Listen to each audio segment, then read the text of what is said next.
Okay. For roll, I'll be taking Director Eichels, Present. Director Wieskamp, Present. Director Coffey, Present. AGM O'Connor, Present.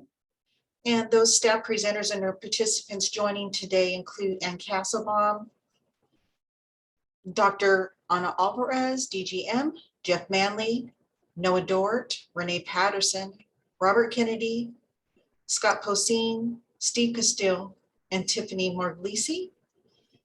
For members wishing to join or participate in the meeting today, they may do so of one of three ways. They may send an email to boardopscommittee@evparks.org. They may leave a voicemail at 510-544-2500, or you may join the live Zoom meeting, which is the link provided in the agenda on the website.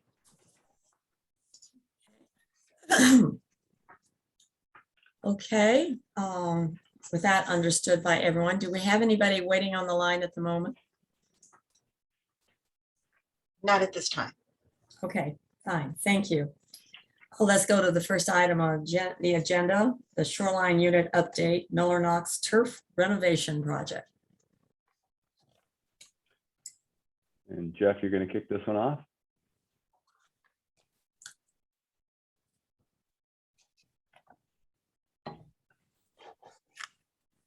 Jeff, you're on mute if you're talking.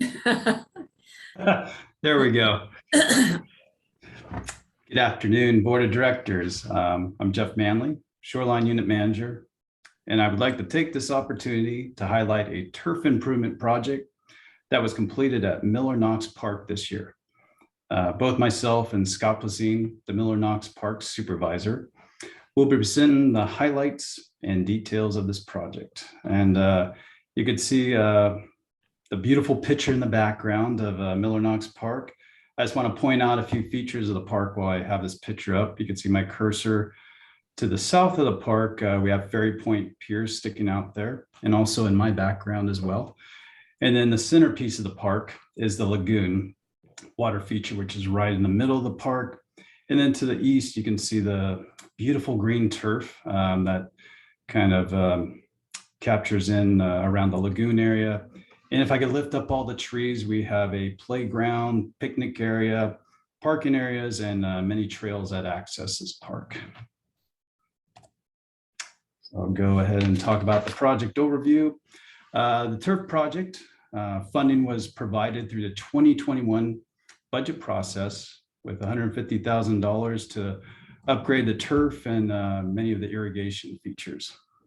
We developed a work plan to update turf areas in this park. There's approximately 6 acres. And just to give you a layout again of the park, looking down, we have the lagoon. The playground kind of separates area 1 and 2 to the south, and then area 3 up kind of towards the north of the park. And let's see, and then again, just kind of noting the installation work, most of it was completed by August of 2021. And then the need for this project, just want to explain that. It was guided by several factors. This park was developed in the 1970s. And, over many years of upgrades, it was done on a smaller level with as technology allowed. And with the different stages of irrigation, we had different stages of degraded infrastructure that we had to address. I just wanted to note what had not occurred over the span of time was an overall upgrade of the entire system, to bring in consistency and to maintain an area that had increased usership, of course, before and after the pandemic, but also well before that, we've seen an increase. And also the turf areas have seen a major increase, and we've seen much wear and tear over the years.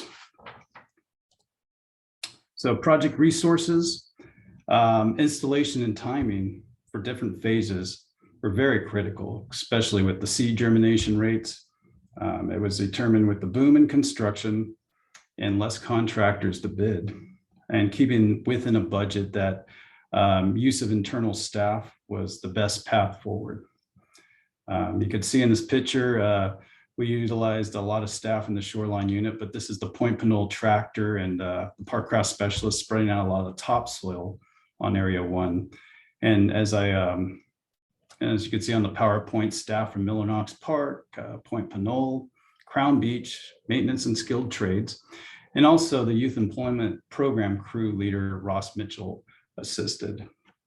And I also want to note that we had a lot of support in doing our internal meetings for the planning, contracts, purchase requests, supported by our administrative specialist, Nancy Griffith.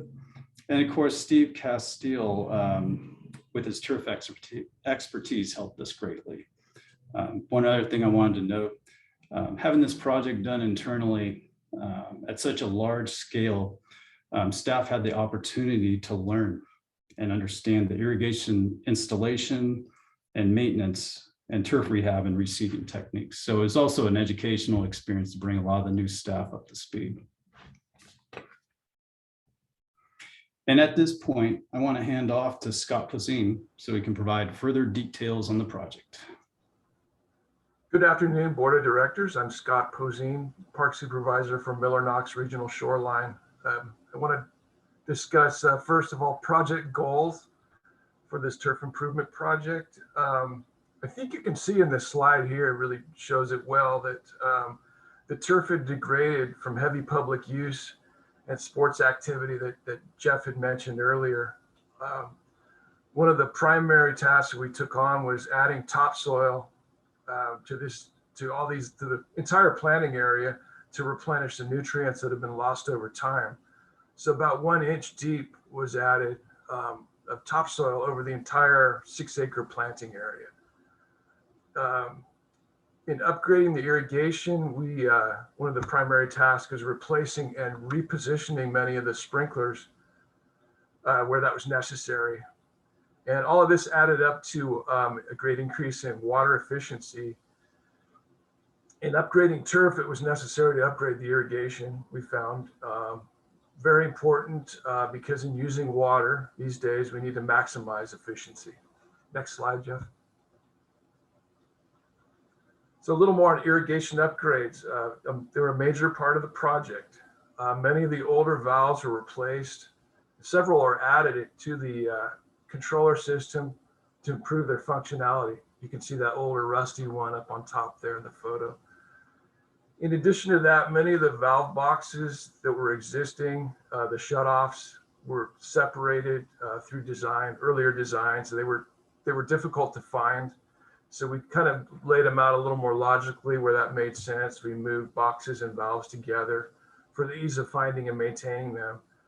And one other thing we did was added some electronic little locator devices to these areas, to the areas where we have clustered valves there, in order to be able to find these assets in case the turf grew over them or the dirt covered them up later. We have this little electronic sensor that'll go along and find those, detect those locator devices. Next slide, Jeff. So it goes without saying, turf improvement requires a substantial amount of seed and soil. I think that top slide shows you very well the amount of soil. 400 cubic yards of soil was brought in by dump trucks and spread by tractor. Again, as Jeff mentions, it was a unit project. We brought in unit staff for that. And again, it's about 1 inch over the entire 6-acre planting area. This soil replenishment replaced some of the lost nutrients that had occurred over time, gave the seeds a better growing medium, and improved the seed success rate and the root health for a project like this. Now, one of the really important and interesting features was the seed variety that we used was kikuyu grass. Again, kikuyu grass was a variety that was selected for its higher tolerance to fluctuations in water, but also can really hold up better to heavy use activities, the kind of activities that have worn out the other lawn. And one of the features of this turf and the way it's able to accomplish that is it tends to grow differently. It tends to grow by creeping. And in that way, it tends to self-repair over time. So some of the equipment that we used, you can see in the bottom slide, we used a turf roller, a seeder, but that bottom slide shows an aggravator. That's that gray device that's hooked onto that orange tractor there. An aggravator is like an aerator on steroids, if you will. We purchased these items both for the installation portion of the project, but also for long-term maintenance for areas that might need, smaller areas that might need repair later. We'll be able to use some of this equipment now that we've purchased it. So next slide. Again, water efficiency.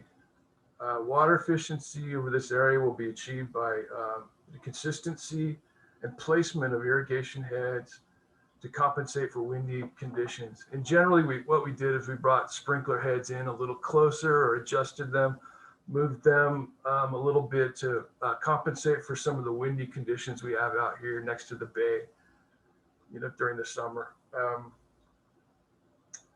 Another water efficiency item would be, in doing this project in-house, we'll have a better staff knowledge of the system and fewer leaks going forward, because we'll be able to be more responsive and get out there sooner to address these leaks. Staff really learned quite a bit in this project. And as always, we'll continue to monitor our water usage through our East Bay and mud billing cycles and adjust usage where appropriate. Next slide. So current status of the project. This is a current picture from last week, looking north in area 2. Most of the areas have been opened up. This is the one area we haven't opened up yet. We will open up by the end of the week. So closing these areas allowed us to do the project and really allowed the seed and the new lawn to establish over that time. Next. Here's another photo of area 2 looking southward toward the playground area, and you can see in the foreground there the irrigation valves are now clustered there. Better accessibility and maintenance once again. And next slide. This is area 1 near the playground area. That's the current photo. Next. So future steps include, well, we're continuing to build up our repair stock, our repair supplies. Again, to save time, we'll be able to be a little more responsive when issues come up and in fine tuning the system. We're continuing, the continued use of newer irrigation tools and equipment for maintaining the turf and really to allow for better water management. This will include the use of a moisture meter. That's that wand kind of device you see in the bottom there. Moisture meters allow us to gather data and manage water consumption better. Next. Other steps for the future include, as mentioned, continued use of turf-specific equipment will help in maintaining turf aesthetics and lessen some of our staff time in the long run. Again, these items, the better photo, again, that's the aggravator I talked about earlier, that gray unit. And then below there, you can see it's called an overseeder, that red unit that's hooked onto that green tractor, shown in operation there. So next slide. Yeah, thanks. I have to share that this is a very exciting project to complete. I feel like just with the recent storms, we were able to pull it off just in time. Thank you for your time. And I would be happy to answer any questions at this time. Hey, Jeff, why don't you pull down the screen share?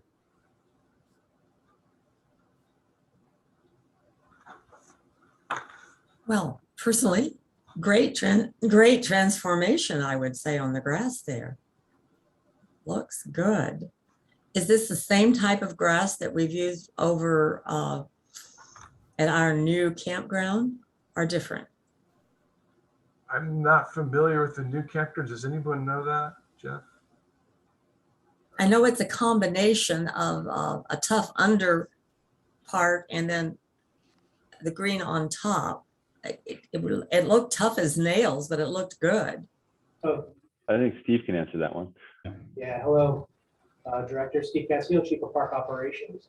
So yeah, this is a different variety. The one that we use at Dumbarton Campground is a hybrid Bermuda grass with an overseed of perennial rye. This is a kikuyu grass. Basically, it's very similar in how they perform. The kikuyu grass, they actually had some that was previously there. And so this is a very drought tolerant, resistant type of grass, very similar to the Bermuda. It seeds very well. It actually requires very minimal mowing, very little water. And the other benefits to it also is that the fertilization is significantly reduced compared to also the clumping grasses.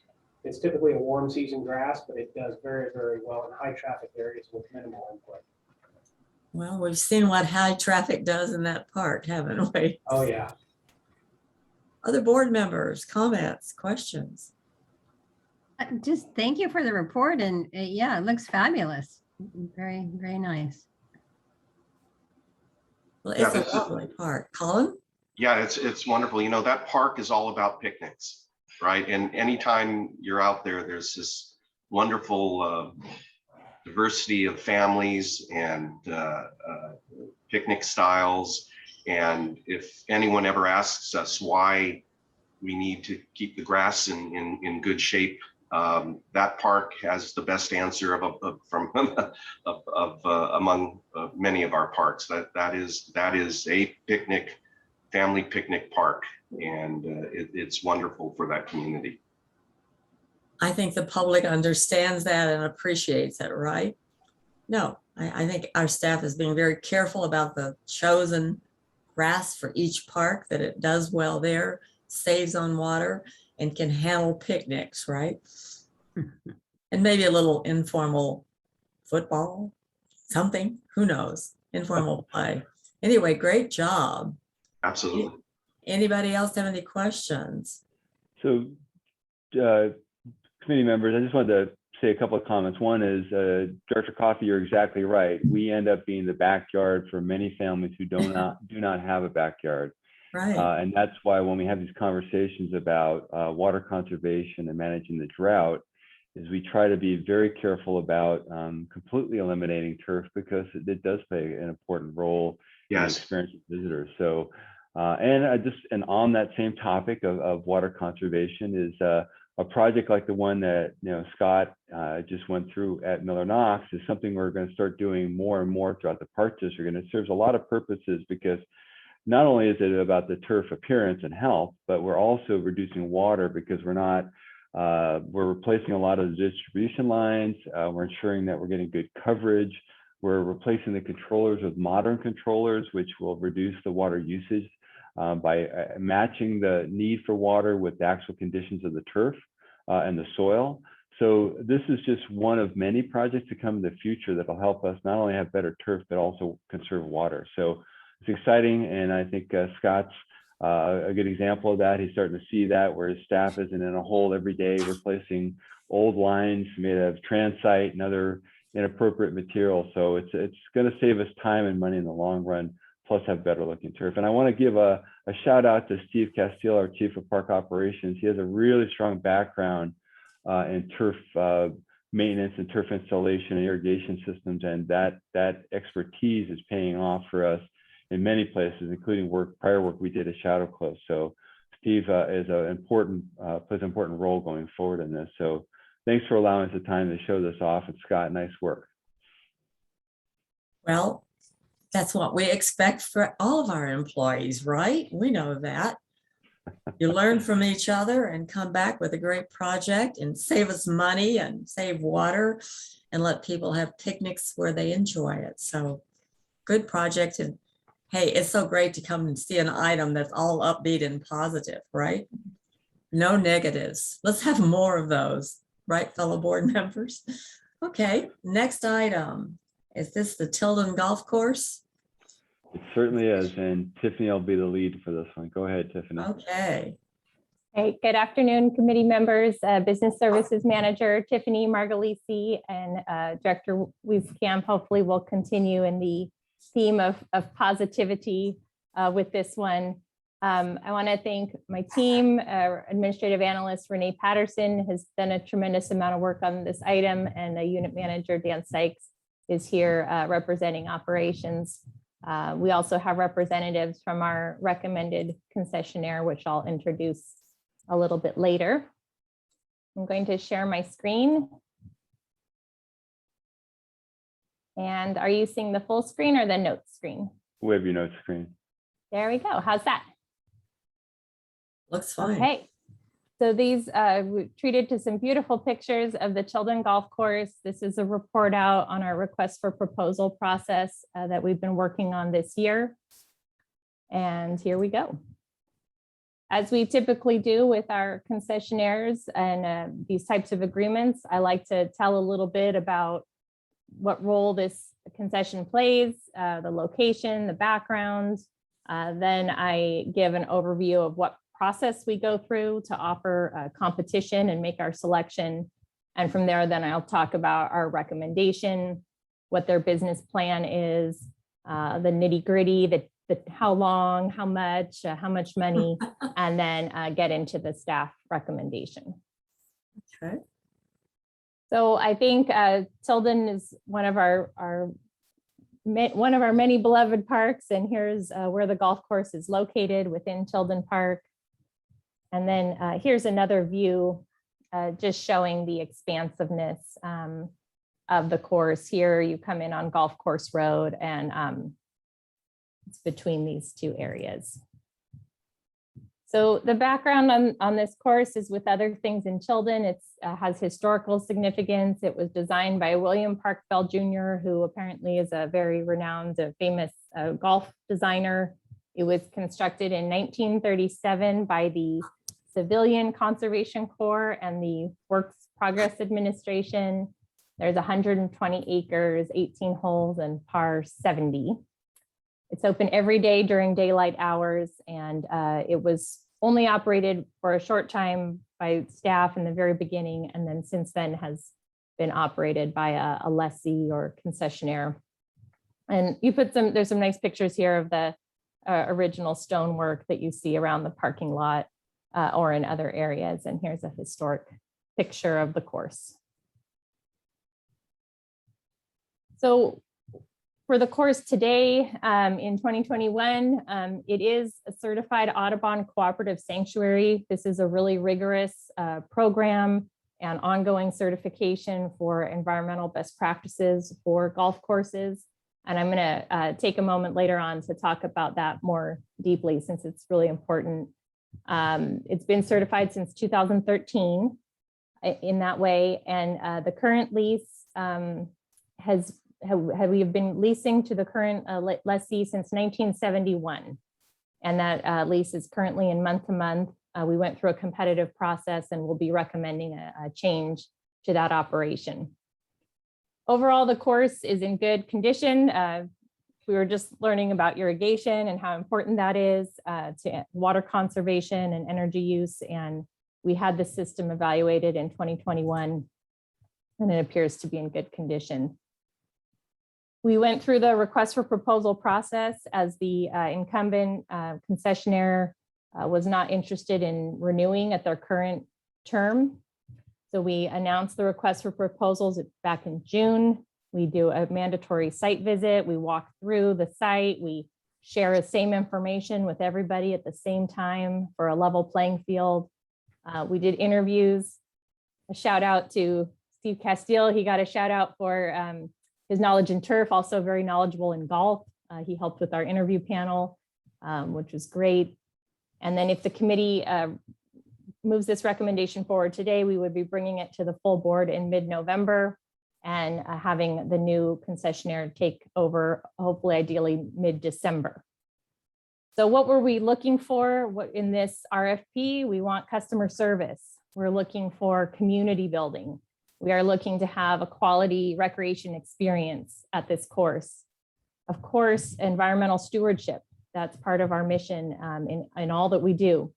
And then a really experience with maintenance and also the ability to generate revenue from this site. So we wanted it all.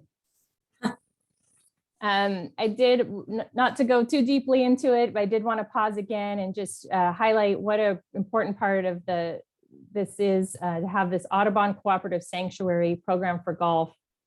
This was mandatory as part of the RFP process to continue this. It's a rigorous recertification, and they look at all of these 6 areas you see on the screen. So it's not just about water use, it's really looking holistically, and even includes outreach and education, doing events to educate golfers or others about environmental stewardship. We did our RFP process, the website, the legal ads, social media. We contacted the National Golf Foundation. We did 6 direct mailings. We had 4 entities come to the site visit and got 3 proposals. So we looked at the goals in terms of the proposals we received and the interviews, and staff is recommending Touchstone Golf as the new concessionaire to, if approved, to take over in mid-December, early January. Touchstone Golf has 17 years of experience with over 40 golf courses, including our other golf course at Redwood Canyon Golf in Castro Valley. Touchstone's focus is on public golf operations, very high focus on maintenance, including trees, which is very crucial at Tilden. They have a focus on food and beverage and really leveraging the food and beverage operation to make a really financially successful a concession, and also have a good sense of place. They have a track record of delivering capital improvements, doing programming to get as many people utilizing the course as possible, and have a focus on community building. One of their slogans is a place to play. And here with us, we are available later to make any comments or answer questions. Steve Harker, Chief Executive Officer, and Mark Luthman, President of Touchstone. Here's just a snapshot of some of their other similar locations. They have another property in Oakland, Lake Chabot Golf Course. Of course, I already mentioned Redwood Canyon. They received an award in 2020 from the National Golf Foundation for being the top 100 businesses in golf, which isn't about size or money. It's really about innovation and promoting the sport and inclusivity of the whole sport. In addition to Touchstone Golf as the company, they have the Touchstone Golf Foundation, which is a nonprofit partner.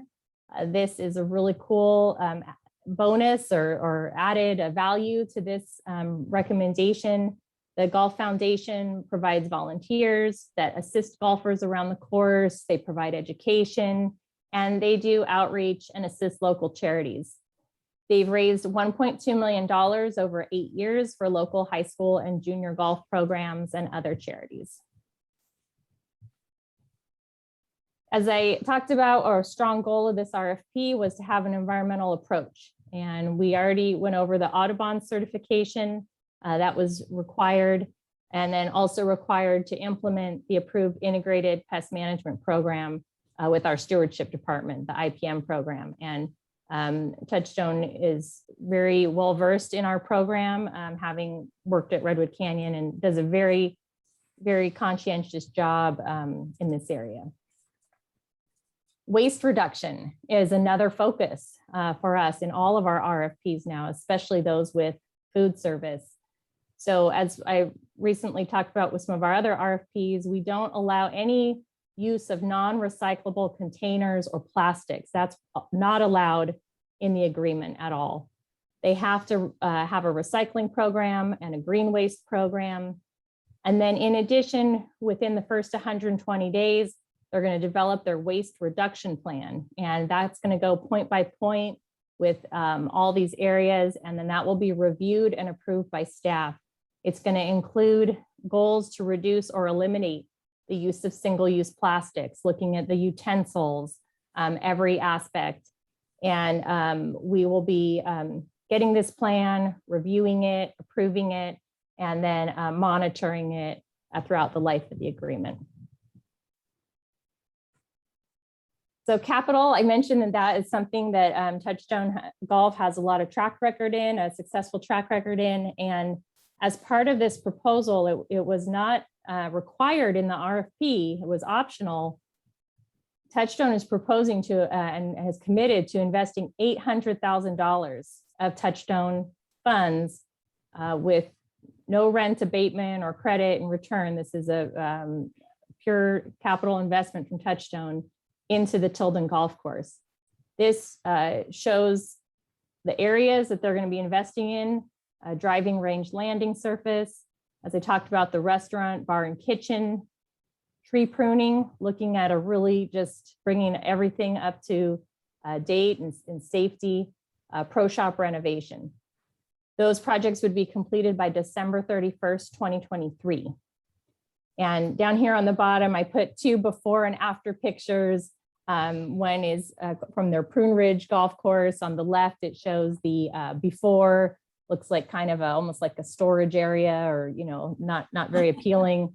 And then on the right, same space, renovated, now very modern, appealing food and beverage location. This other one on here shows before, it was a golf course called Applewood, and then after. If anyone had been to Redwood Canyon Golf Course before and after, we could do similar pictures in terms of, kind of a dated, darker, not very appealing space to now when you go in there, you go, wow, I really want to have my event here. They're looking at taking that same kind of approach with the Tilden grill.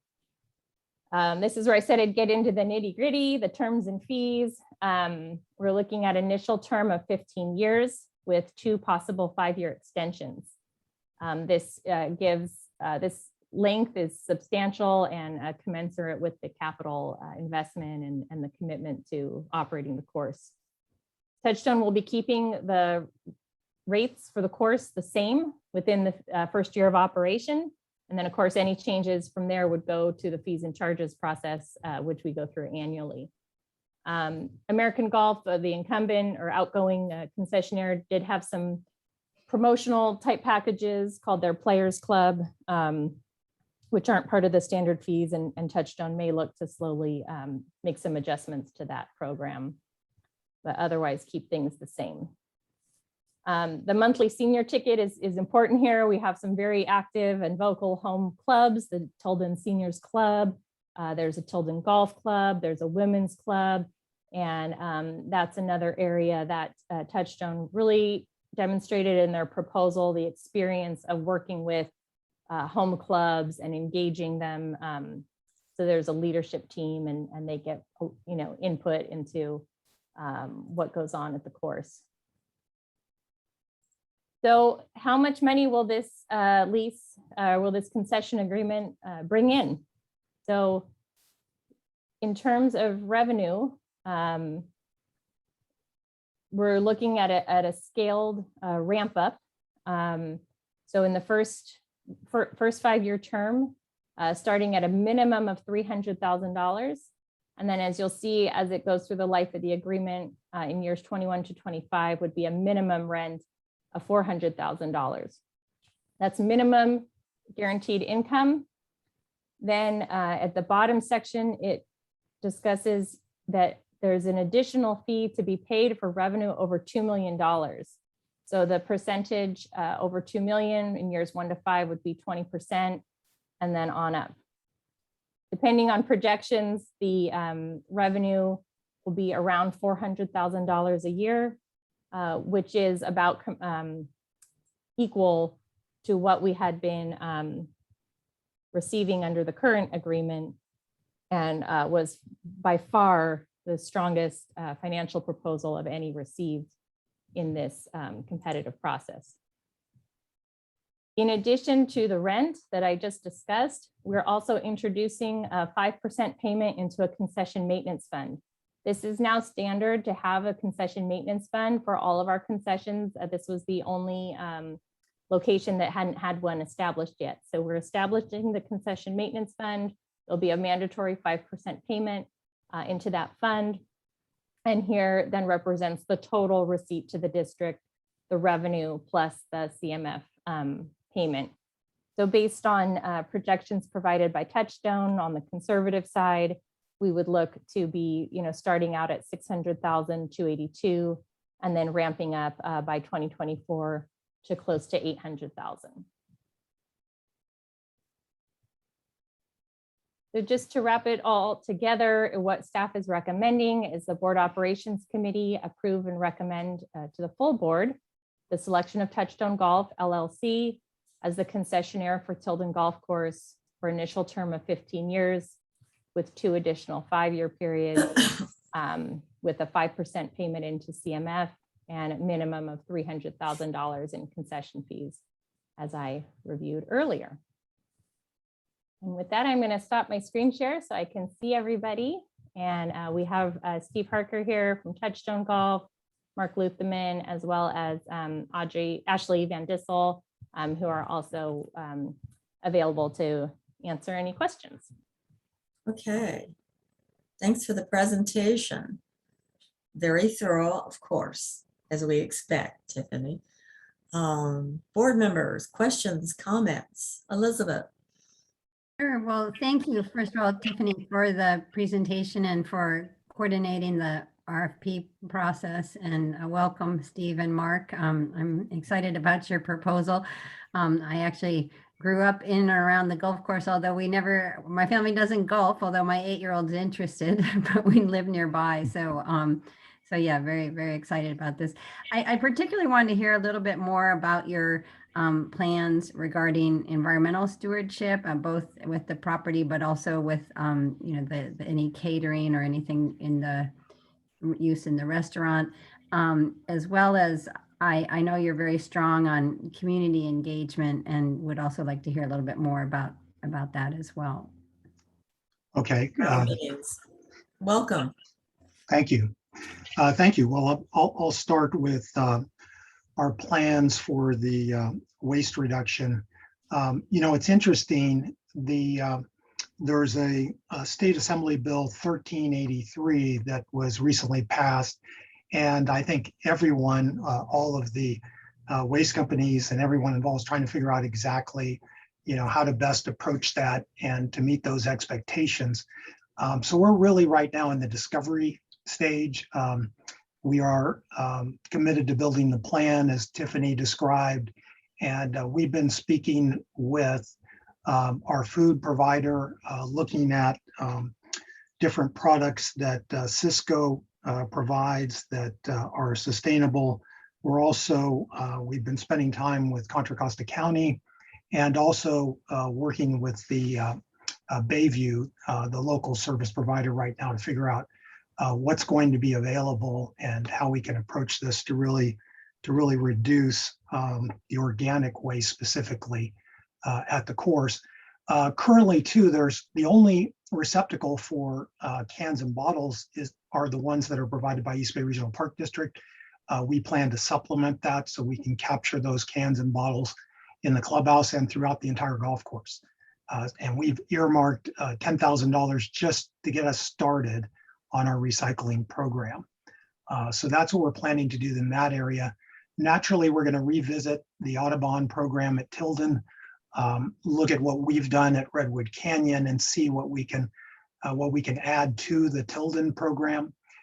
Just having played the course recently, I can say that I think there are some opportunities in terms of creating some environmentally sensitive areas where we want to keep golfers out, and also adding some native plants and flowers, creating more of a pollination environment for bees and that type of thing. So we're pretty excited about being in this position of being in partnership with the East Bay Regional Park District, and in looking for ways to improve the environment, not only for the golfers, but for the community and the wildlife and everyone and everything that enjoys Tilden Park.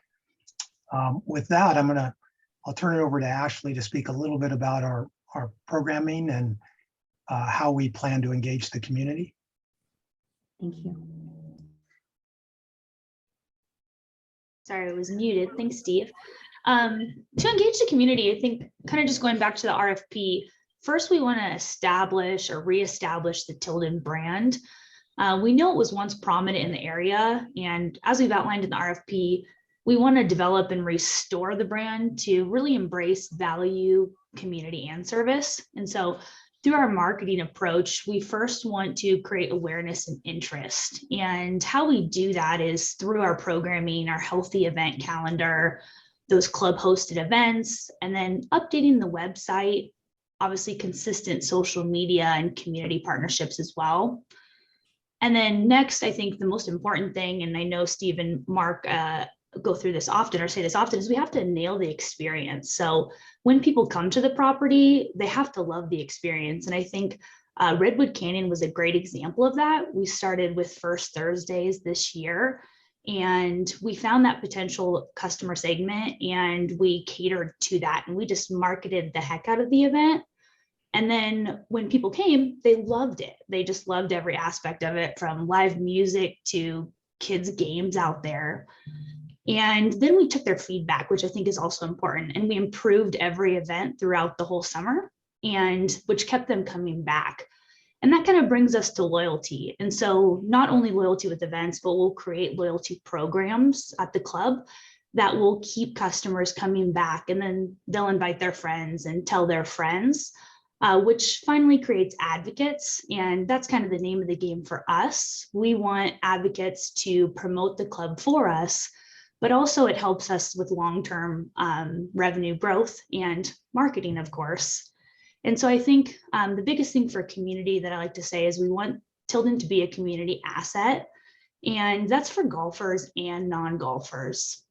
And I think the biggest trick in how we do that is creating an environment where they come out and there's a healthy event calendar for them to come out to the club, whether it be Mother's Day brunch, breakfast with Santa, Operation 36 is like one of our golf programs. And kind of going back to Audubon, one of the events we did at Redwood that we would definitely bring to Tilden is Teas for Bees. And what that is that promotes wildflower and basically pollinator gardens. And it also brings kids out to the club and also teaches them or gets them equipped for the game of golf as well. So it's kind of hitting both stones at once. We are bringing them to the golf course to learn about golf and also teaching them about sustainable environment. So that's a little bit about our community engagement. Obviously, we have a much more thorough plan, but happy to answer any more questions. Amazingly creative, huh? Elizabeth, you have anything else? And no, I just was in that sounds great. It sounds very exciting. As I mentioned, I don't golf, but I've spent plenty of time at the restaurant there. So curious what you're going to be doing with that as well as she's a tester, I can tell. The community, what you just described in terms of the community event sounds really fun and exciting as well. So thank you. Colin? Yeah, just to echo that, I played that course maybe a couple of times 30 years ago when I was still golfing. Then I had children and golf kind of fell out of my life at that point. It has occurred to me on occasion, is it possible, and Ashley addressed this to some extent, but is it possible to incorporate these golf courses, the two that we operate or have operated for us, into their parks, in the sense that with Tilden, this is a just absolutely beautiful, as we describe in the staff report, scenic 120 acres. And it's always struck me as a frequenter of Tilden Park that the golf course is kind of isolated in that it's for golfers, obviously, and it's open all year. And so people are golfing there. But for one who is an enthusiast of Tilden Park, generally, is it possible to incorporate the golf course somehow into the vibe, the experience that is Tilden Park? And Tilden is enormously popular, and therefore, you know, as Ashley referred to, it's a great brand. We even have a beer company now naming a beer after Tilden Park because of the popularity of that brand. And it would just be wonderful if especially for non-golfers, the vibe that is that park could be incorporated so that this 120 acres isn't so isolated from those using the park. And how do you do that when people are golfing there? Can Trail Gale do programming at the golf course? These enormously popular hikes that our naturalists and interpreters do. Can they incorporate somehow that 120 acres without disturbing golf operations? In addition to the holiday events that non-golfers may be attracted to. That's what so the whole concept that Ashley was talking about, engagement, and especially those who are non-golfers, to bring them into the golf course and de-isolate those 120 acres from the rest of the park. That's what would be really exciting for me. Who would like to address that one? Anyone? Boy, you expect a lot, fellow board member. Mark, maybe you could. Okay. Certainly, Director Coffey, and thank you. And I think that notion of bringing more people, and particularly non-golfers into the golf course is a really important part about what we do. I think first and foremost, our proposal where we talk about improving and revitalizing that restaurant amenity. And I can remember back in the day, 20 years ago, when that restaurant was popular, not only with golfers, but other visitors to the park and people that would come up from the Lawrence Labs on their lunch breaks and be able to have lunch out there on the patio. And it was an attractive space, and the menu was tasty, and it was just a great place for people to eat. And a lot of the events that Ashley talked about have some sort of large food beverage component to it, and so that's one of the reasons why we've included that and put such emphasis on that in our proposal.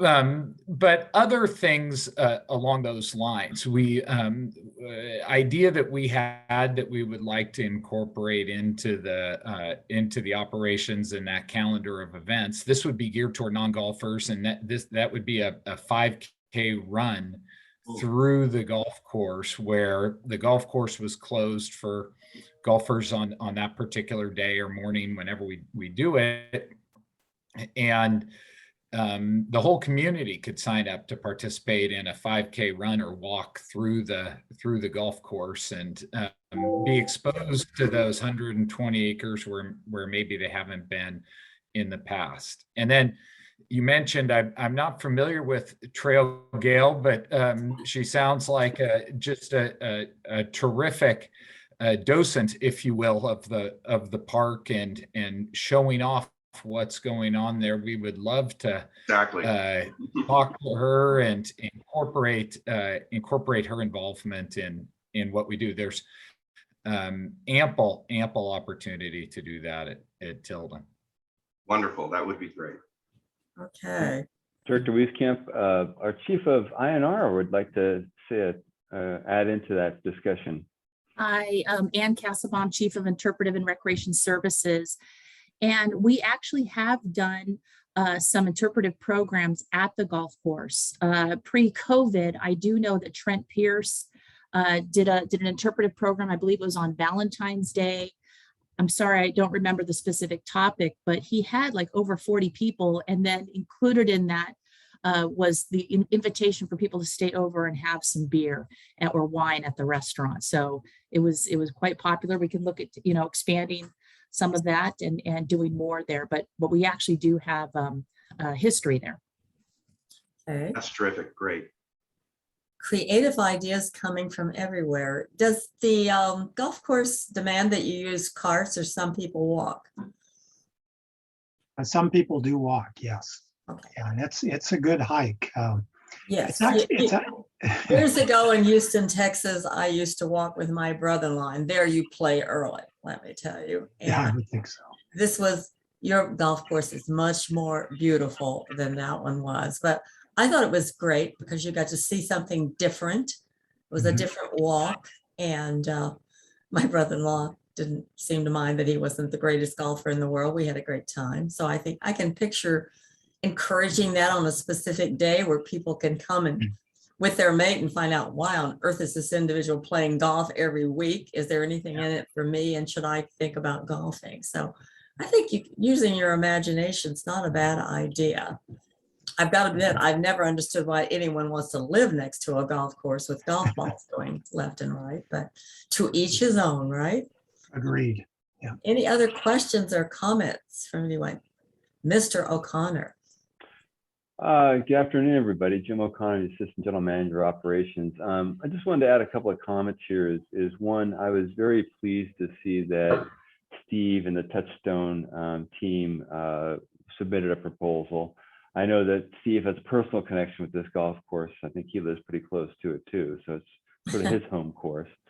And I know that one of the things that we were really pleased with is our experience we've had over at Redwood Canyon Golf Course, which was a very difficult transition from a 50-year operator into a new operator. And Touchstone was really critical to that transition. And one of the things that I'm very pleased about that they touched on today is their relationship with the community, especially with the golf clubs, the regular golfers. That was a really challenge over at Redwood Canyon during the transition. And I can tell you, I'm very pleased with the fact that it's probably been almost 3 years since I've gotten a call from the representatives of different golf clubs, which I was regularly getting during the transition period. I have not heard from them, Mr. Valzone or any of the other folks in about 3 years. I think that's a hallmark. That is good. Yeah, it's a great thing. And that just, to me, is a big sign that they've really made a connection with the community there. And this idea of expanding the use of the golf course beyond the golfers is a great idea. And there's lots of ideas Steve and I have talked about, and I've seen in the Midwest where they do things like foot golf and disc golf, and they have some events, at night sometimes. And so there's lots of opportunities to expand this to the larger community. And I think that's great to hear that. So I just wanted to add a couple of comments that we have a great history with Touchstone, and I'm really pleased that we can recommend them to the board as our future operator. Okay, thank you. Anybody else have a comment, a question? If not, how about a motion? I see Elizabeth Eichels with her hand up.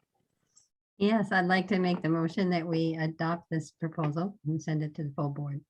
Second. I think I heard a second from the non-golfer anymore, but likes the idea of people on the golf course. So thank you, Mr. Coffey. We'll need a roll call vote on this to approve. Director Coffey, Aye. Director Wieskamp, Aye. Director Eccles, Aye. so moved. All right.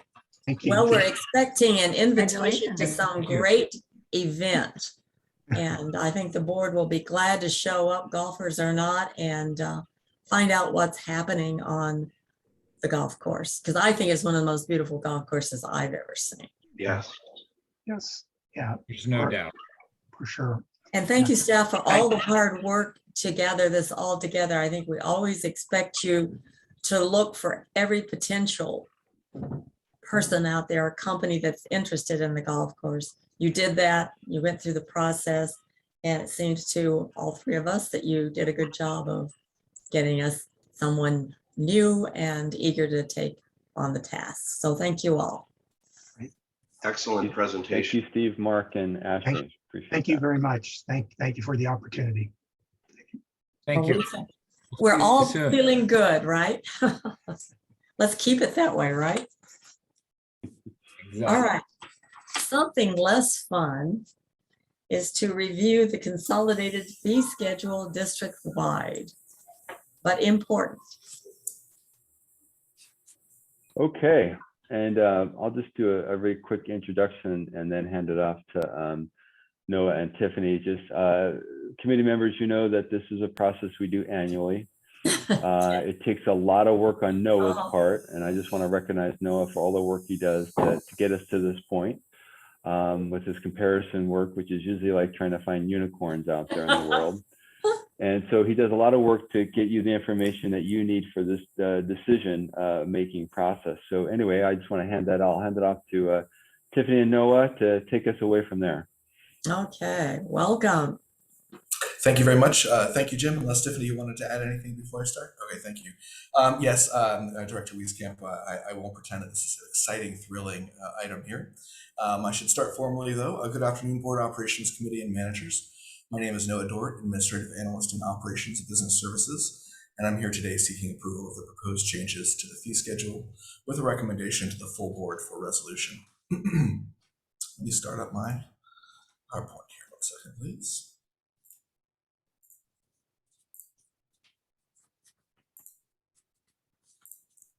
Just one thing, Noah, yes, real quick, with committee members. We did send you the detailed report out that Noah prepares, and hopefully you've got that in front of you. It'll help with our process here. If not, we'll work it out. Okay. Thank you, Jim. Appreciate that. All right. I will start with the overview and a brief overview, and then move on to the specific proposals here. So the fee schedule provides information on fees charged to the public. It includes fees from concessions operated throughout the park district, as well as park use fees, both district-wide and some specific to each park. The fee schedule also includes administrative fees that may be charged to the public or occasionally other agencies, such as document production, encroachment permits, and even helicopter use.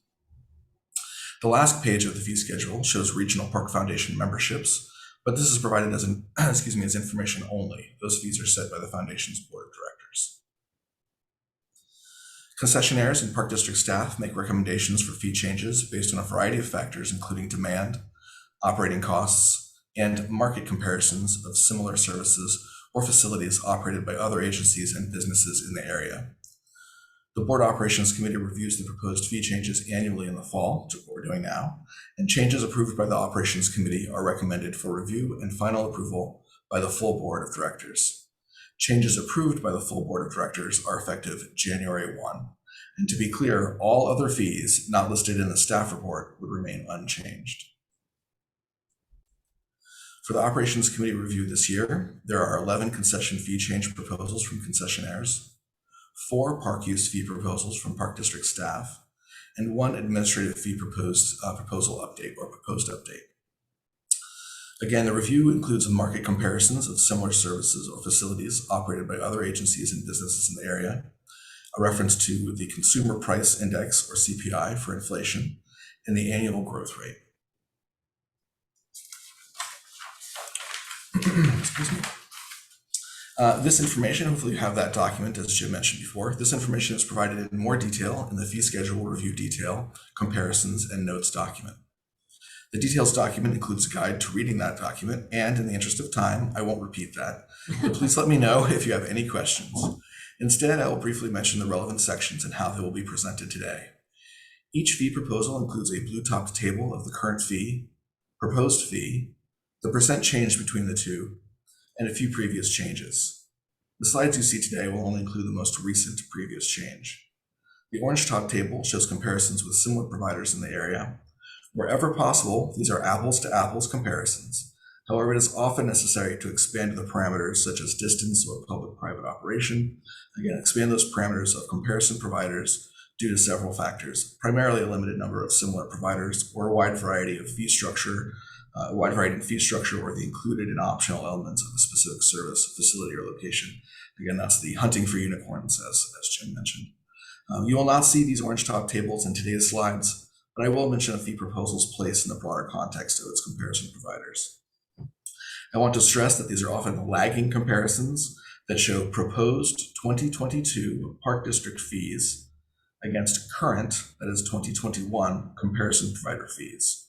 Comparison providers' fees may be similarly increased to next year, and we do often see that's the case. Lastly, the green topped table is the previously mentioned annual growth rate for the proposed fees and will appear in today's slides. The annual growth rate smooths the infrequent fee changes to show how they would look if changes were instead made each year. We don't require that concessionaires or anybody make these changes each year, but it's nice to see how they would look.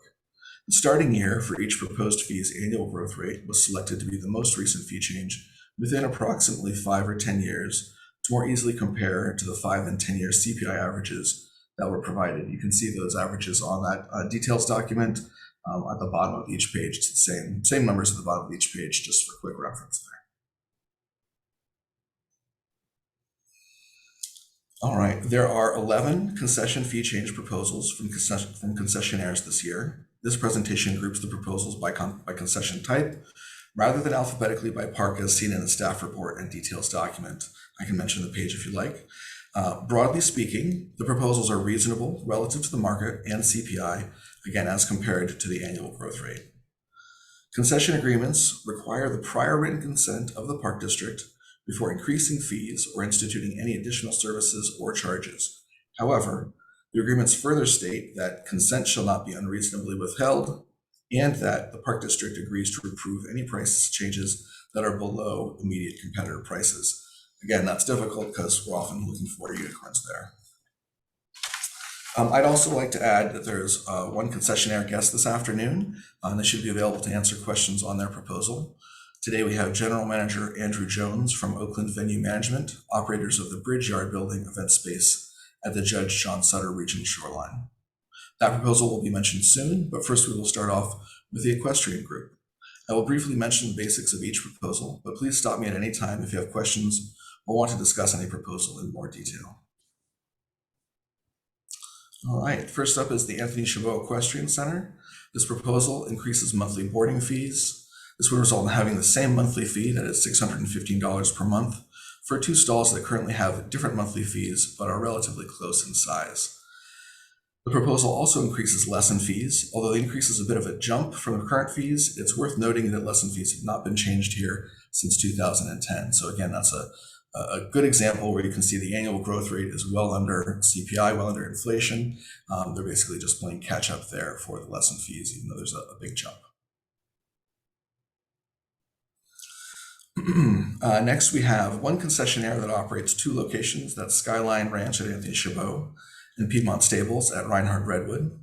This proposal increases monthly boarding fees as well as lesson fees. Again, the proposed fees here are reasonable, especially within the context of comparison providers, just as the previous one as well. And you can actually see how all of these look together. Sorry, it gets a little bit smaller there for you to fit everything on one page. That just gives you an overview for those that group, since they're all very similar. They're also very close in location. And you can see that it's basically going to set a sort of $615 per month standard base rate, and then you can go up from there. Lessons are relatively similar, very close.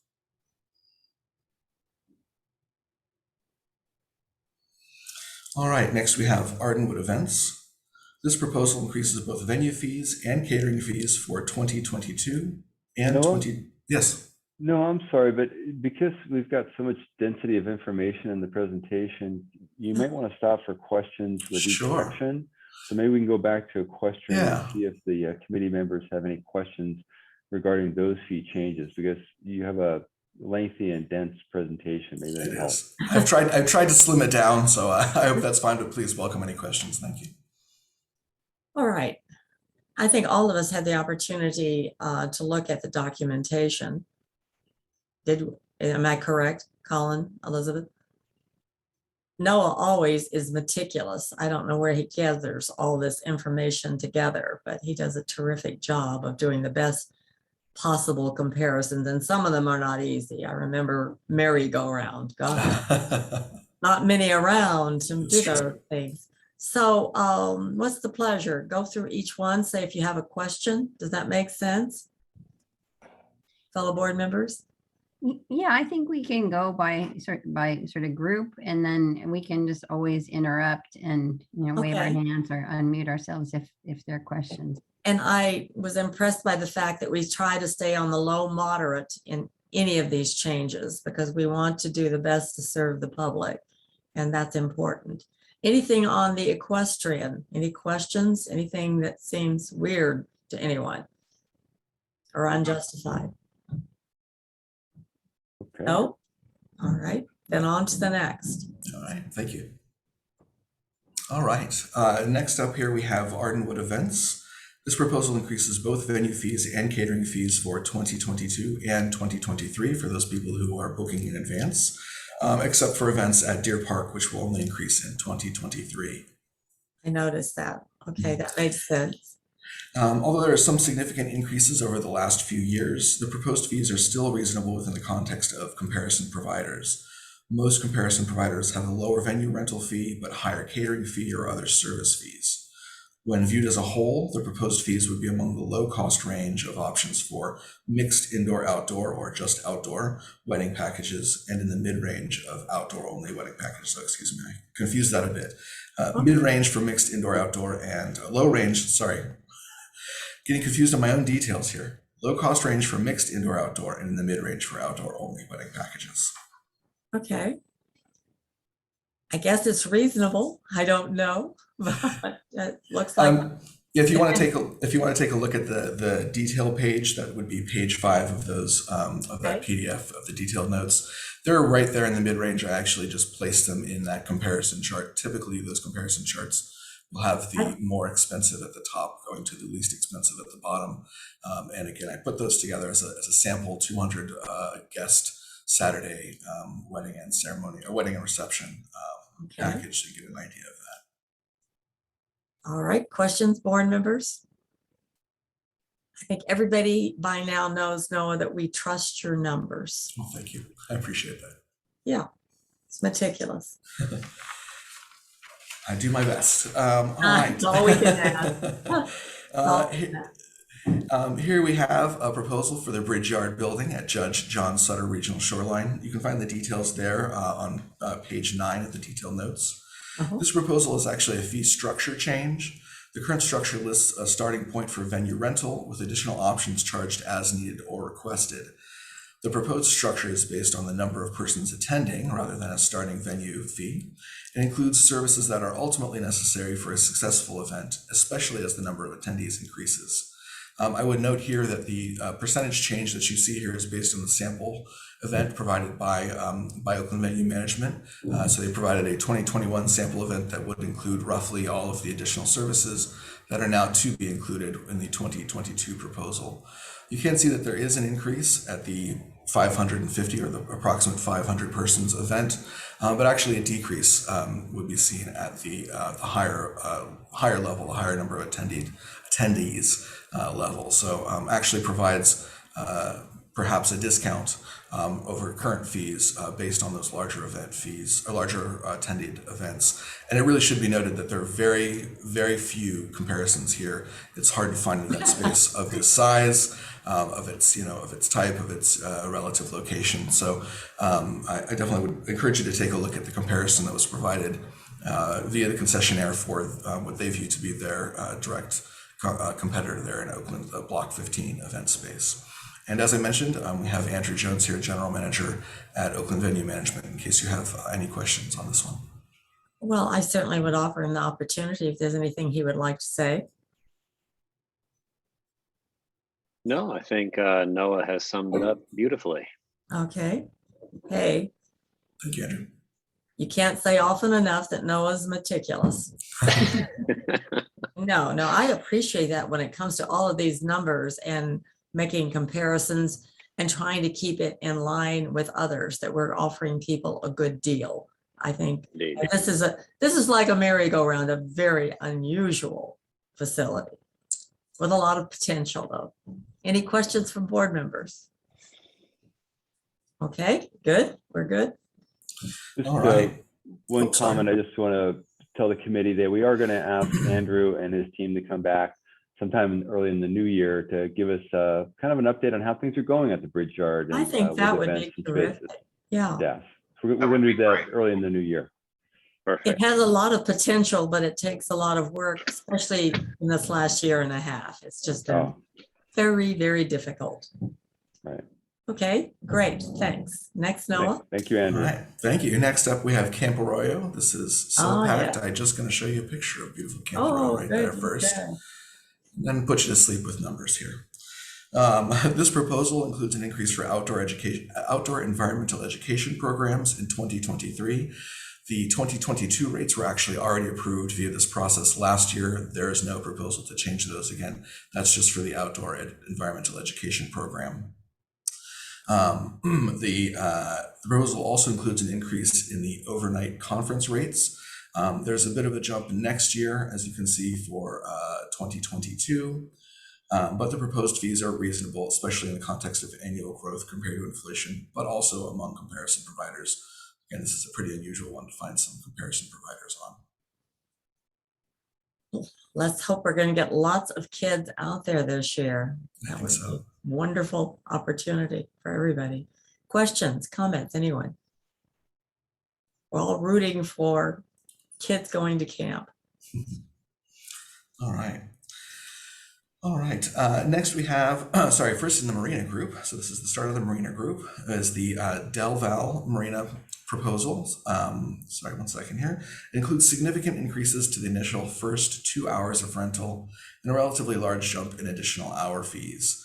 The concessionaire notes that park visitors are on a waiting list most of the summer, and they're trying to make more boats available faster. Reducing the relative discount for additional hours may increase turnover. And I'll note that we'll see something very similar here coming up later in the Marina Group. The same concession operator operates the Shadow Cliffs Marina, and you'll see another change there. That's actually more of a structure change, but really they're geared towards providing more rentals available to more of the public here. And I should also note that, at least historically, this concession operator has been very responsive to the public reaction in terms of their fees. If you look at the detailed notes, and again, that would be on page 7. Page 7 of the detailed notes, you actually should see that there's a decrease for quite a few of these, at least back in 2016. So when they see that they're not getting a good rental rate, if they're not getting a lot of park visitors doing rentals, they will reduce the fees and seek to bring more people in and get more people using them. So they have been very responsive in the past. The proposed fees here are reasonable, especially within the context of comparison providers, which I must say are limited. Really, it's difficult to find boat rentals, lake boat rentals. We're our own competitor in most cases. In many cases, the same operator actually operates other locations in the comparison providers that you'll see, and similarly, they raise their rates at those locations as well. So it's a little bit tricky, but I do feel that these are reasonable. Okay, questions, anyone, or comments? Okay, onward. All right, next up we have a different concession operator. This is at the Lake Chabot Marina. They're only making a few minor tweaks here, a $2 increase to the 16-foot electric motorboat rental rate for the first hour, some changes to their electric pontoon patio boats at the top end, the longer rentals, 3 and 4 hours, and a change to the guided kayak tour that has not been adjusted since it was established first in 2015. Again, the proposed rates are reasonable within the context of the comparison providers, which again are limited and difficult to look at. It's fine. Okay, questions? Oh, sorry. Okay, good. And last in the Marina Group is that same Rocky Mountain Recreation operating at Shadow Cliffs. Here is more of a complete structure change. They're removing the additional hour rate. It's a significant discount, as you can see, or at least it would have been if this is approved. So this is again geared towards more turnover, more availability to public, and shortening those waiting lists that they have in the summer. And again, you can see here where they had made some adjustments and actually changing those rates previously, or lowering. Yes, Dr. Coffey. Anyone? Comments, questions? So yeah, so in an alternative to raising the rate in order to discourage longer use would be for the concessionaire to get more boats. Is that not a practical response? Well, I can defer to somebody else who might have more knowledge, but I think there's a few limitations there. There's space limitations. They only have so many places they can store these. It's difficult depending on where they're at. You could consider offsite or some other storage, but even then you have to account for bringing them in. It's really, I think, about dock space. But I don't know if, yeah, Noah's absolutely correct. It's a lot about storage and maintenance of equipment. All those kinds of things come to factor in these operations. It's amazing the things you have to think about. Yeah. Good. Any more comments or questions? Onward then. All right, next up we have golf. This is the golf Ooh. group, the only one in the golf Golf group here. again. This is the Lake Chabot Redwood Canyon Public Golf Course here. We of course have Touchstone operating that. The only changes to existing fees are a $1 increase to both the weekdays, that's Monday through Friday regular rate, and the weekends and holidays regular rate. You know, again, only $1 increase there. More significantly, they are adding what's actually relatively very common at pretty much almost every other golf comparison provider has these, a twilight rate, super twilight rate. Those are golfing that starts later in the day, as well as adding a junior rate up to age 17 and a senior rate age 60 plus. Redwood Canyon, or the previous operator really I should say, had a very slimmed down version. They didn't include these twilight and super twilight rates, no consideration for juniors as well. So it's nice to see these as options added, lower cost options later in the day. They're also reducing the golf cart rental rates for their 9-hole and 18-hole rentals. Those were just bumped up, as you can see, just last year, and they've decided to bring them back down again. Okay. Reacting to the pressure of golfers. Okay. Right, question? Then on. All right, next up we have one of my favorites. Oh, Mud Puppies. Mud Puppies Tub and Scrub at our Point Isabel location. They're frequently raise their rates by $1 or so each year. They did not raise them last year. Skipped, I should say that that's why you see here a $2 instead of a $1 typical rate increase. Again, the dog wash varies by size. There's a $1 increase to their additional wash services, $2 to the self-wash and the nail trim without wash. Comparison providers are very difficult. This is really a unique situation. Unfortunately, most of the comparisons I'm looking at are really more geared towards dog grooming. I did my best to look at those without any sort of dog cutting, hair cutting, fur cutting, and still they compare pretty favorably. So, Well, we know they're popular, right? yeah, absolutely. Very popular, especially when you have a facility next to a very muddy shoreline. Yeah, it's a genius business opportunity. Yeah. We do help their opportunities for business. Just by the I don't know where you got that picture, but my dog never looked like that when I was getting it back. I don't know where they got that picture. I have to admit, so I did pull that off of their website. They have more current pictures, but I love corgis, so that's why I use that. Come on, that's and of course that face. Yeah, exactly. Thank you. Just a charmer. Well, Mud Puppies is always okay, right? Mm-hmm. Any questions? Oh, that's fine. All right. All right, next up we have the park use proposals. We have a few here, but the main goal here is to simplify our fees, really trying to create better ease of understanding both staff and park patrons. Some of these can be very confusing. The first one I'll talk about can be very confusing for both staff and park visitors. And so we're just trying to simplify these. Again, that will increase efficiency. Hopefully people moving through the various points where they're paying, they won't have so many questions. And this will also allow us to enable online services. In some cases, they'll be able to make reservations online. It should be noted that when they are making reservations, and please correct me if I'm wrong, Tiffany, but that will include the $8 service fee for reservations, convenience fee for reservations. So efficiency. And yes, indeed. And really to reduce confusion. And here's a great example of that. So currently, some types of car top boats are charged $2 each to launch, and others are charged $3 each to launch. That is, paddle boards versus an inflatable boat. Now they have inflatable paddle boards. So the question is, which one would you charge at that point?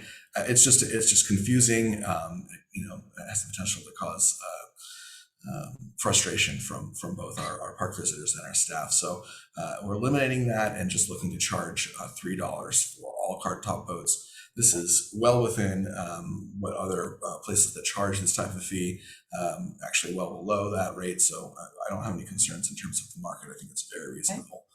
And really, Simplification looks good for staff and for the patrons. Anyone? We all like it. All right, next up is the swim access fee.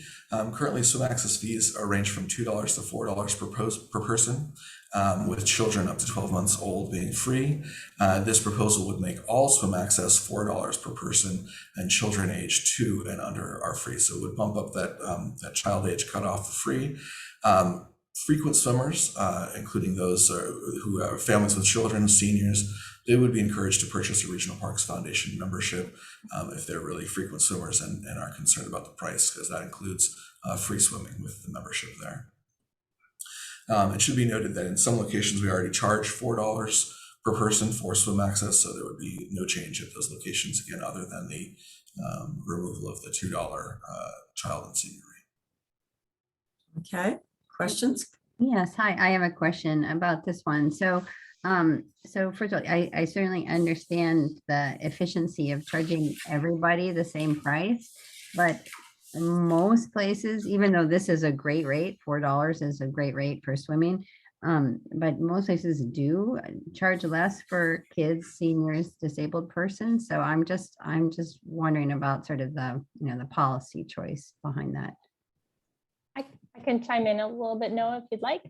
Please. Okay, Sure. great. So yes, in looking at the comparisons, we do see that many locations offer a youth rate or a senior rate.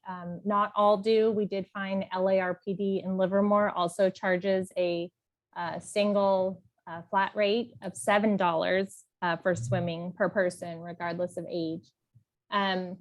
One thing that I wanted to mention as part of this discussion, we had success this year out of the process of COVID of when we were reopening swim facilities to offer some entry to swim facilities by pre-registration. And we received some very positive feedback because it allows parents to plan. They don't have to get up at 6:30 in the morning and wait in line, hoping to get a spot. They have some visibility into the planning. However, we also received a high volume of complaints that our registration process was pretty cumbersome because in order to implement the age-based fees online, we have to get information on every individual who's coming, their birth date, their this, and like all of their information. So we received a lot of negative feedback we received positive feedback on the idea of doing the online offering, however, negative feedback on how cumbersome it was to register. So in order to, we would like to continue offering some portion of the swimming fees online as a convenience option. And we would be able to really streamline that and improve our customer service if we just had one fee for everybody. The other thing I'll add in looking at the market and what other comparison providers are offering, we are still very, very low. So for example, LARPD that we looked at has just one price across the board. That was $7 regardless of age. And then other locations ranged from $6, sometimes $8. So I think that was our thinking in bringing this forward proposal, is that it kind of hit a middle ground between being able to be efficient, offer it online, still keeping the prices low, and then also acknowledging that with really little kids, changing the level for what would be free from 1 year and under to 2 years and under. And then my last thing for context on this swimming is that the Regional Parks Foundation family membership does not have a limit on how many kids you can bring. So we ask that every adult bring no more than 6 kids for supervision purposes. But that's also just in terms of affordability, that's a great option to get the family membership, and you can have all the kids come in. So I don't know if that maybe provided some additional context as to why we were approaching it this way. Okay. Elizabeth, anything further or not? Sorry, I was talking, I didn't realize I'd muted myself, but yeah, so yeah, no, that is helpful. I understand about the online, and it would be hard to do one thing online and then do something else in person, because that would make people, that would be confusing. But I guess the other question I had about online is that I understand from the memo that it's an $8 per transaction fee online. So does that mean if I wanted to book online and, buy 2 tickets for $4 each, I would have to pay $8 extra to do that? That's what we're proposing. Go ahead, Jim. Yeah, I just want to make a point on that one. You're correct, Director Eichels. There's a one-time fee of $8, no matter how many reservations you're making on that transaction. So recall that we pay fees to ActiveNet for the use of their system. So that's offsetting that. We call that a convenience fee. And one thing I want to make sure that I emphasize here in terms of equity of access to our swim facilities is that you do not have to make a reservation. So the way we work the reservation system is half reservations and half non-reservations. So you do have a choice of not paying that fee if you want to come, first serve. So, but that fee is designed to offset our cost for ActiveNet. And Tiffany, do you want to add anything else to that? I got that right? Okay, good. I do pay attention. Good. So you're saying that it offsets our fees. So it sounds like our fees are really high, because, I sign up for lots of things online, and I don't think any of them that I sign up for have like an $8 fee. And some of them are, for camps and things that are hundreds of dollars. So I'm just surprised that we're paying that much per transaction. It seems like it should be.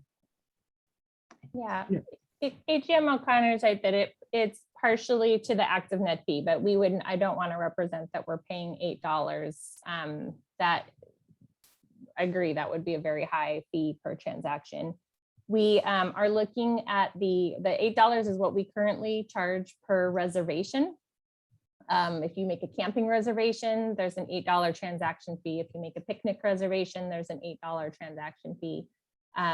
So we are proposing to have that same established fee be applied to the swimming. We don't apply it to programs or camp registrations. We haven't done that, but there is the $8 fee is representing a cost recovery, portion of cost recovery, both for ActiveNet and also for our call center and reservations. So we're looking at this as a reservation is where we're coming from on it. Yeah, well, I would suggest that in the interest of equity and, encouraging people to use the online system, that maybe we look at a lower fee that really does reflect offsetting our costs for the system, because, I think we want people to sign up online because it is more efficient and you don't have people standing in long lines on hot days outside beaches and things. But $8, I think, to make a swim reservation is going to be prohibitive for a lot of people. All right. Colin, your thoughts? No, I agree. Okay. So what would be a suggested lower fee that would basically cover the costs or come close? Well, I've got a suggestion. We have actually been requested by the general manager and the deputy general manager to do a more comprehensive look at our fee policies for the park district. Okay. Really what's been happening for many, many years is that we don't have a written fee policy, but we have a practice essentially that's evolved over many years where the board has asked us to look at fees that are in the mid to lower end of our market. So that's one practice that and we also look at CPI, which is part of the work that NOAA has done over the years. But the general manager has asked us next year and over the course of the next year and prior to the next fee schedule update to do a study of fees, looking at equity. And I think that going to your comments, Director Eichels and Director Coffey, is that we could include this review of the reservation fee as part of that total fee policy review. So I think that might be a suggestion I would make is that maybe we move forward with the fee we've had for many years this year, but we roll that that look into our reservation fee as part of our comprehensive and equity of access review over the next year. So I just want to make sure I understand. So you're saying, so now if people pay the $8 transaction fee, or they have historically when they, for example, use the call center or something like that? I mean, because you mentioned that this has been in effect for a while, but the online system is new. So I just want to make sure I understand. That's what Tiffany, happens. you want to respond to that? The use of our online system has been in place for a number of years. Oh, okay. What's new is offering swimming online. Yeah. So that offering is new to the district. It was new in in this past year.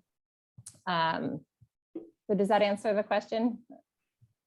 Yeah, it does answer the question. So I would just like you guys to consider, making the access fee a little bit less for swimming then, because as I said, that, it's one thing if you're booking camping reservations or something more expensive, but if you're just wanting to, take your kids to the beach and you may not have a foundation membership, it's a lot. Okay. Can I float a proposal, Jim? Or? Yeah, I think Tiffany. I think Tiffany Yeah. and I are discussing, but we could float a proposal So I think related to just swim reservations. Yeah, a proposal we could make for this year is that, and similar to what we did in 2021, is we didn't charge the reservation fee for swimming. We didn't do that in our COVID pilot program, and we could frame this next year as a pilot, a continuation of this pilot program for swim reservations, not charge the transaction fee, and then analyze it more deeply as part of our equity analysis next year and come back to the board with a different recommendation. So you're suggesting delay the change and have a little more analysis. I'm suggesting we could maybe move forward with the change in the swim fee as proposed, but not charge the $8 fee, if that clarifies it. And then come back next year with a proposal after some analysis. That's satisfactory with everybody? That sounds that sounds reasonable. And I think Director Wieskamp, I see, maybe you can't see her, but Dr. Alvarez is also, looks like she wants to join in the conversation. Well, absolutely, Dr. Alvarez, you're more than welcome to a new voice. Thank you, Director Wieskamp. Good afternoon, everyone. Deputy General Manager, Dr. Ana Alvarez. I've been listening very carefully to the conversation, and I appreciate that you have arrived to a certain agreement, but I would like to really echo some of the comments that have been made by AGM O'Connor. Access to swimming facilities that has been shared with staff, it's a safety matter. It's not just a recreational amenity. So I am sorry to do this to you, Director Wieskamp, but I would even, or to Jim O'Connor and Tiffany, who have done a beautiful work here, but we had great discussions about equity and understanding the impacts when we increase fees in general in communities abroad. And while the Park District is gaining a benefit by streamlining the fees, we need to understand better what the impacts will be in primarily underserved and economically disadvantaged communities. What does it mean to have all of a sudden the access to swimming facilities doubled in a family of 4, in a family of 5, in an economically distressed community? So we had great conversations at the executive team, and I would appreciate you continue to consider as you formulate your recommendation for the entire board of directors, what does it really mean when we're asking families to double what they're accustomed to paying? And I do appreciate, and I'm thankful for your leadership in setting aside the registration fee or the additional fee that's put together or brought together because of the automated system. Those are my comments. Comments, everyone, anyone, feel open. So the current proposal modification is to keep the $4 fee per person fee, but eliminate the reservation fee for swimming only. So that's what's on the table, just to clarify that. Okay, board members, comments? Well, I have to say, I agree with Dr. Alvarez. That's why I raised the question about the amount of the amount you're charging kids goes from $2 to $4. It's still a very reasonable price, but I mean, I don't know. I feel like it should be an ongoing conversation. I'm willing to go along with, what Tiffany has proposed. But I think it is something that we really, we want our parks and beaches to be as accessible as possible to children and families and everybody else. I agree. And certainly this equity of access that Dr. Alvarez has brought up is going to be a big part of this review of fees and a future proposed fee policy that we would bring to the board for consideration. So we'll be ensuring that that'll be part of the conversation next year when we do this fee review and the proposed policy to the board. Yeah, and I think something to look at, when you're looking at things like swim access, it might be different than when you're looking at camps and things like that, because I mean, I know that some of the swim centers that I take my daughter to, I don't think when we sign up, we have to put in all the information about birth date and so on and so forth just to go swimming. So, so maybe some people around the edges might push it and not, well, I guess they could put the wrong birth date in too. So maybe they'll have kids, paying less than they should perhaps for older kids, but I don't think, that happens when you show up at the door, because you don't have to show how, you don't have to bring their passport or ID and prove how old they are. So I feel like maybe we could just give people the benefit of the doubt for these less expensive things like swim access, and not have to, and that way you could have a differential in how much you're charging people for kids and seniors and disabled people versus versus everybody else without having, and still make the online system work. So I would just suggest you guys look into that. Well, and let's not forget, committee members, this is why we come to you. This is a staff proposal. We don't always have to have agreement. If we're here to listen to you and get your input. So with that in mind, if you want to change and if you want to continue with the $2 and $4 fee, we can continue to do that. And then we can take up a more comprehensive conversation as part of next year's policy discussion. How about we look at making it $3 per person and all children from 5 and under are free, sort of a in-betweener. And therefore the very young children, which I think 5 and under are younger, that would probably help a lot of families, especially those that are younger families and have 2 or 3 children. Yeah, the other way to look at, I think that is a good idea, but the other way to also look at it is to say, all right, well, maybe while we're looking into this and doing this broader study, we just leave the status quo, which is what we have now. That's a simple thing, and go for that. That's fine. I have no problem. So in other words, you could raise it. I think you'd be raising it $1 at some places for the adults, but then keep it at the $2 for children and seniors and disabled. It's a little more trouble, but we all seem to agree that it's worth it. Right. So what's on I just want to clarify this, and Tiffany, you can correct me if I get this wrong, but what's on the table is to keep the fees as they are now, which is $4 for adults, $2 for children, right? Is that correct, Tiffany? You want to correct that? You're still going. Good question. We do have variability between what's charged for adults. So some adult rate is currently $3 and some adult rate is currently $4. Noah and I don't have background as to why that is. There's just a difference between those. I can add that it was adjusted last year based on recommendation from the auditor not to have a change. They wanted to hold dollar values. So we actually rounded some that were 3 and change up to 4 and others that were, I think, 2 and change down to 2. That's right. They don't want us handling the quarters at the site. Are we still, I'm sorry, go ahead, Ann. are we still talking children under 2 free? Making that change? Well, that could be one of the proposals. Right now, it's 12 months and younger are free, correct, Tiffany? That's Noah? correct. Right. Well, I say we've got a lively discussion on this one item, if not on most of the other. Yeah, so Well, what this affects a lot of people.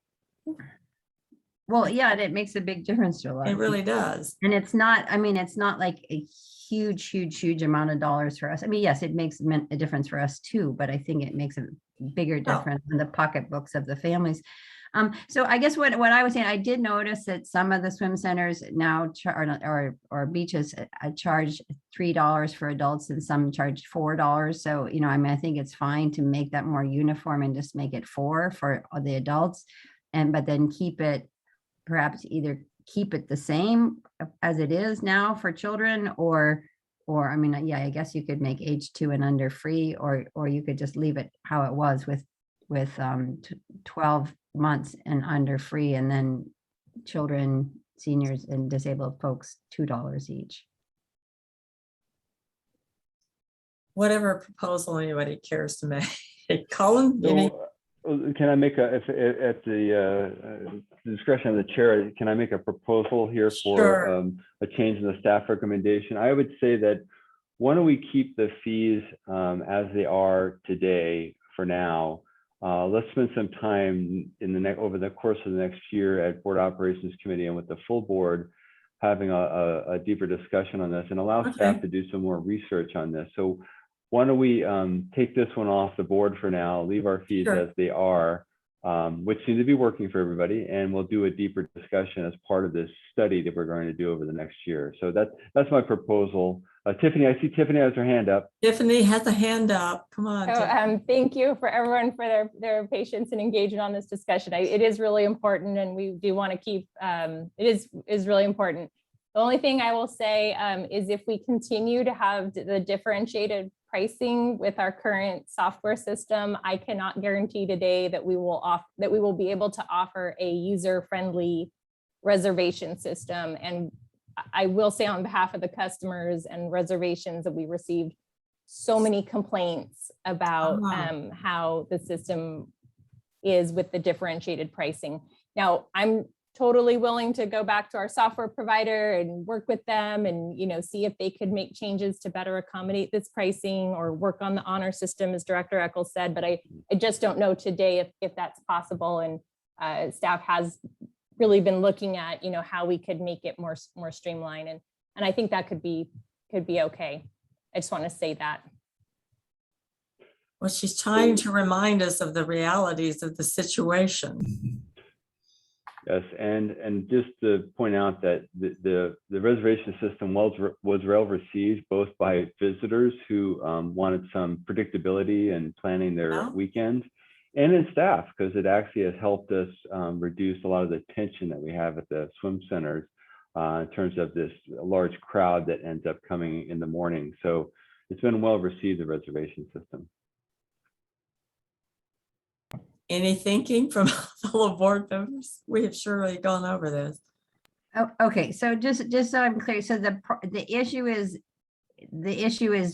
having kids pay less. Is that will cause a hitch in the? Well, I would suggest asking. You're going to be adding the swim stuff in anyway, right? It's not already in there. Is that correct? No, we have swim fees now. Okay, the swim is in there. Okay. Okay. Well, I would think, if you're talking about just sort of routing it so they don't have to enter all the birth date information for every kid, I would think that the software provider should be able to do that without too much trouble. I mean, Tiffany may. Tiffany's smiling. I mean, I don't know the provider, but I do know at least a little bit about software, and I don't think it should be, they should be able to do it. It might mean that the swim is sort of separate from, separate in the system than everything else that requires birth dates. But I don't know. I mean, I feel like there's got to be a way, because it's other places do it. I suggest that this one item be just passed over till next month's meeting, and we come back with something that's a reasonable solution so that it's easy to do what we want to do. Okay. And let's see if we can achieve that. I think obviously, unlike you, I know nothing about trying to make it efficient, but I think our staff deserves not being, and our customers, neither side feeling harassed by trying to figure it out. So simplification is what I think we should achieve, and the best price that's a bargain for most people. And let's see if we can do it by next month, and we can have it as just one separate item. Does everybody think that's doable? Let's achieve nirvana if we can. We can do that. Okay, good.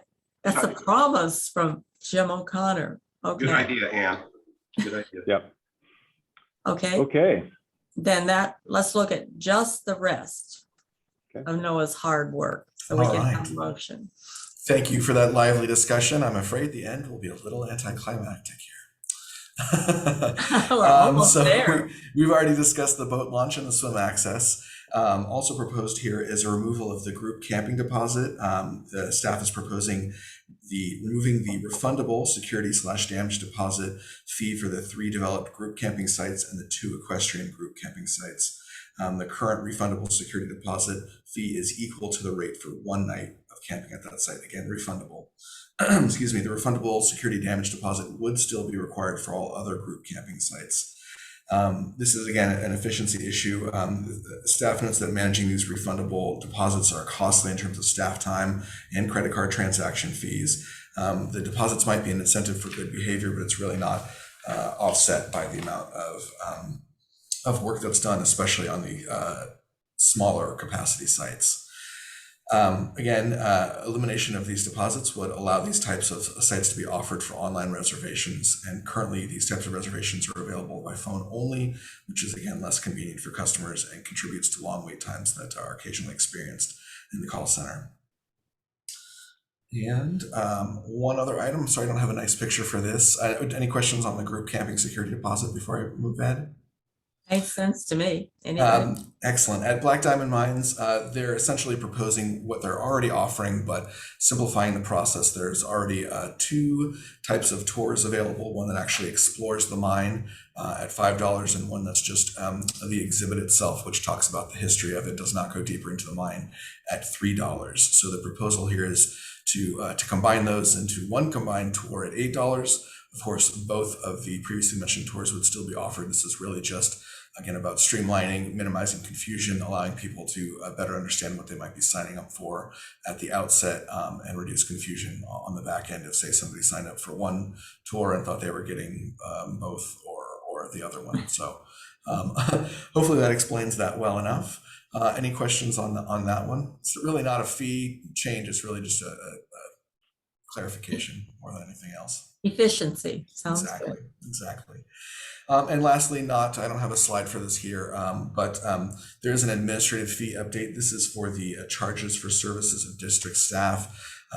This has not been updated since 2010, possibly earlier than that. Unfortunately, I don't really have access to that data. That was back when the fee schedules were separated.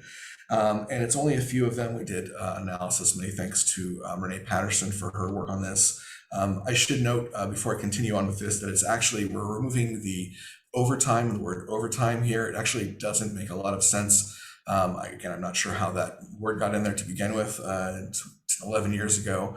But really the fee that we're looking at and the analysis that was done is what's called a fully burdened rate. So that's That's a staff person at the top step for that and includes benefits. Obviously, charging overtime does not increase somebody's benefits, and so that doesn't make a lot of sense. And frankly, they're not done at the overtime when this work is needed. When staff time is needed for a variety of different things, it's part of their normal operations, and so should not increase the days or the time that they're working. So it shouldn't actually incur overtime use or cost. So really, this is more about updating it to the way this is put into practice. And the analysis that, again, excellent analysis that Renee did, found that actually once you stop considering this overtime and just consider it the fully burdened rate, most of the charges are actually pretty close to in line. So we're only looking at updating 5 of these. And you can even see that some of the titles of these have changed since the position titles have changed since 11 years ago or older. Any questions on that section? Director Coffey? Yes. Under what circumstances do we charge for staff time? That's not clear to me. Helicopter mechanic, park supervisor, chief of survey. When would we charge for their services? It is very rare, but I'll defer to Tiffany since I think she has a more complete answer than I would give. So some common scenarios are for special event permits, when for example, a triathlon or a 5K run may need dedicated staff to drive supplies to an aid station or to be, opening a gate early. So those types of operational staffing needs. Then for some of the other job titles like chief of survey, my understanding is that can occasionally come into play during the temporary park access permit, formerly known as encroachment permit. So those are the examples that are the most typical. Yeah, thank you, Tiffany. That's exactly right. I don't know if you have access to the consolidated fee schedule in front of you, but page 5 in the encroachment permits actually lists now a cost. Will say there's a flat fee plus staff costs. So that's where that would come into play. To be blunt, I'm not sure how often we're loaning out our helicopter mechanics for various needs. I do believe that those types of charges rarely come into play, but we do want to make sure that they're updated within the schedule. And I'll end there. Jim, did you have something to add? Well, I was just thinking also, I'm not sure if this applies, but we do have contracts for helicopter security, like with SFPUC, et cetera. And I think that's where these fees come into play. And I think they're actually set by either the state or the federal government, these fees for the helicopter services. So yeah, if I might just mention that. Come into play. Sorry to interrupt, Jim. Yeah, that was going to be my last note. The U.S. Department of the Forestry Department, I'm going to get that wrong. I think they've changed their name, but they do set helicopter rates. That's something else. That's actually a per hour rate of the helicopter being used for whatever function that's being used.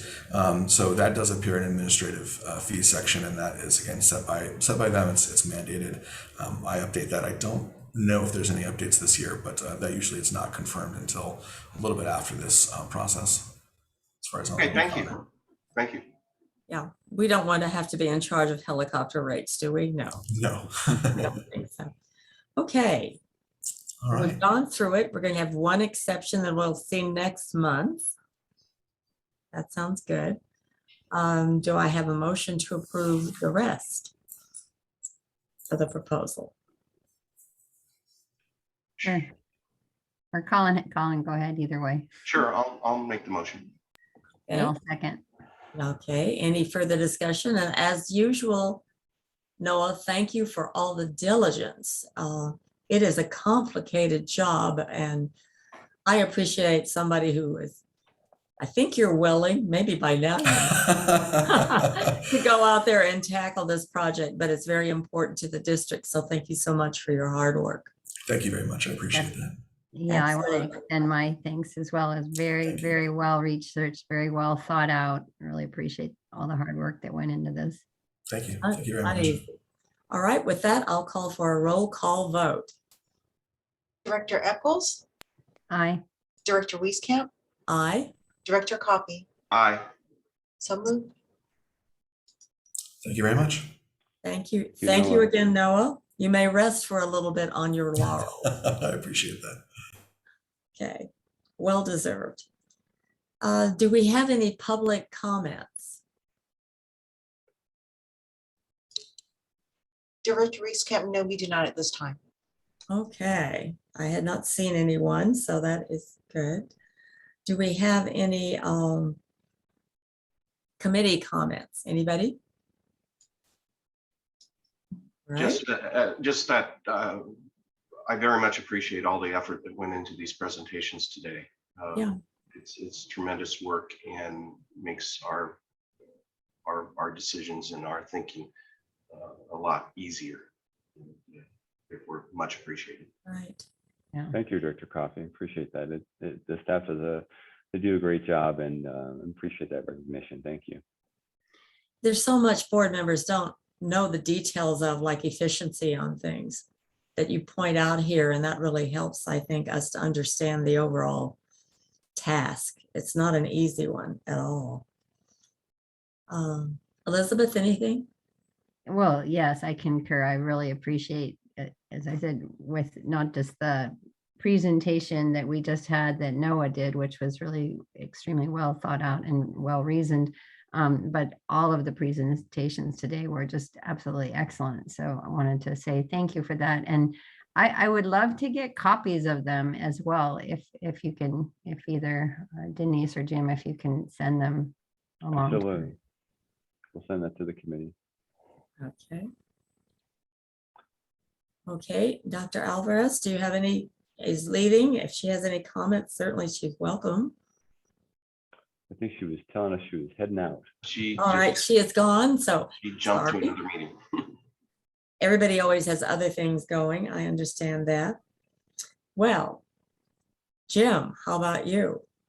I just wanted to give the committee, obviously it's the operations committee, so we talk about operational issues, and obviously all of us on Friday were really excited to get our first rain, and then about midday Sunday we were all like, oh no, this is just too much. And I know that's what I was thinking at my house watching it, and I kept thinking about what was happening out in the parks, and sure enough we did have some damage.